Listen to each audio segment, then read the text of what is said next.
Assalamualaikum warahmatullahi wabarakatuh. Halo teman-teman semua, apa kabarnya hari ini? Semoga sehat selalu ya. Oh ya, di video kali ini kita akan mempelajari mengenai kehidupan dan perjuangan Khulafaur Rasyidin dalam meneruskan dan mengembangkan peradaban Islam. Nah, pembahasan yang pertama kita akan mempelajari mengenai sistem pemilihan Khulafaur Rasyidin.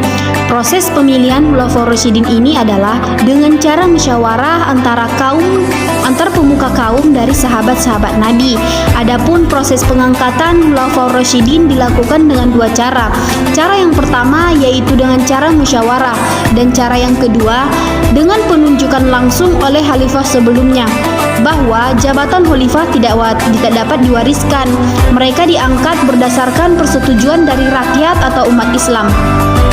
Karena pada saat Rasulullah masih hidup, beliau tidak pernah meninggalkan pesan tentang siapa yang akan menggantikannya setelah beliau meninggal.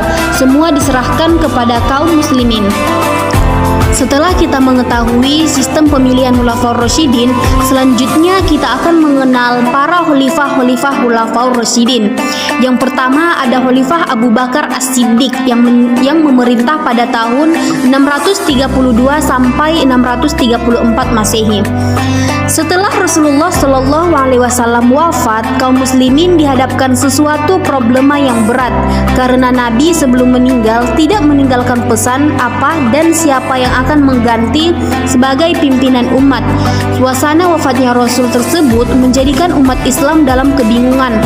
Hal ini karena mereka sama sekali tidak siap kehilangan beliau, baik sebagai pemimpin, sahabat maupun sebagai pembimbing yang mereka cintai.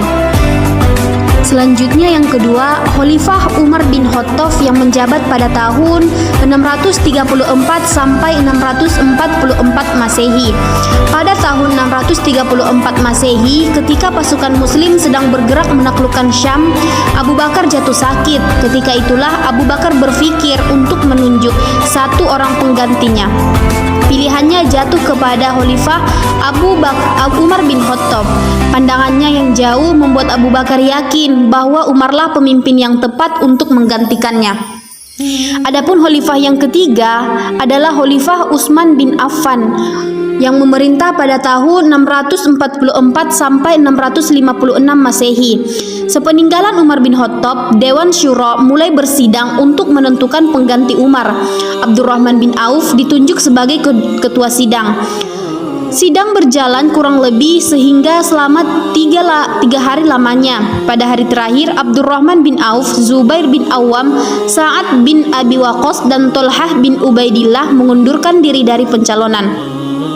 Maka calon khalifah yang tersisa hanyalah Ali bin Abu Thalib dan Utsman bin Affan sebagai khalifah. Ketika dibaiat, usia Utsman bin Affan hampir 70 tahun. Ia terpilih untuk mengalahkan Ali bin Abu Thalib sebagian karena pertimbangan usia. Khalifah yang terakhir ada Khalifah Ali bin Abi Thalib yang memerintah pada tahun 656 sampai 661 Masehi. Beberapa sahabat terkemuka seperti Zubair bin Awam dan Tolhah bin Ubaidillah ingin membaiat Ali sebagai khalifah. Mereka memandang bahwa Alilah yang pantas dan berhak menjadi seorang khalifah. Namun, Ali belum mengambil tindakan apapun. Keadaan begitu kacau dan mengkhawatirkan sehingga Ali pun ragu-ragu untuk membuat suatu keputusan dan tindakan. Setelah terus-menerus didesak, Ali akhirnya bersedia dibaiat menjadi khalifah pada tanggal 24 Juni 656 Masehi yang bertempat di Masjid Nabawi. Setelah kita mengenal para khalifah Khulafaur Rasyidin, selanjutnya kita akan membahas kemajuan peradaban pada masa Khulafaur Rasyidin.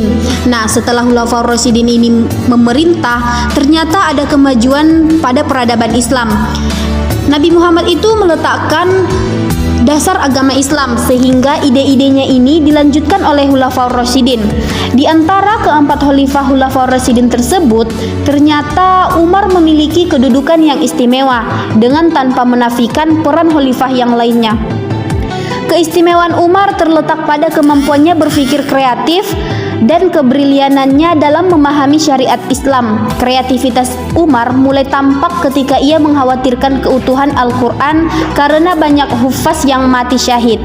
Untuk itu, ia mengusulkan kepada Khalifah Abu Bakar untuk membukukan Al-Quran yang pada waktu itu masih merupakan catatan-catatan lepas dan hafalan-hafalan pribadi para sahabat. Walaupun sekarang bernama Mushaf Utsmani, tetapi gagasan awalnya itu berasal dari Umar, merupakan kewarisan intelektual Islam yang paling berharga. Nah, secara umum ada kemajuan yang berhasil dicapai pada masa Khulafaur Rasyidin itu. Di antaranya yang pertama ada pembukuan Al-Quran, yang kedua perkembangan ilmu pengetahuan, yang ketiga perkembangan sastra, dan yang keempat ada perkembangan arsitektur. Selanjutnya, dengan adanya perkembangan peradaban Islam pada masa Khulafaur Rasyidin, tentunya ada faktor yang menyebabkan terjadinya perkembangan itu. Adapun faktor keberhasilan perkembangan peradaban Islam pada masa Khulafaur Rasyidin itu, yang pertama faktor keberhasilan Abu Bakar, yang lain adalah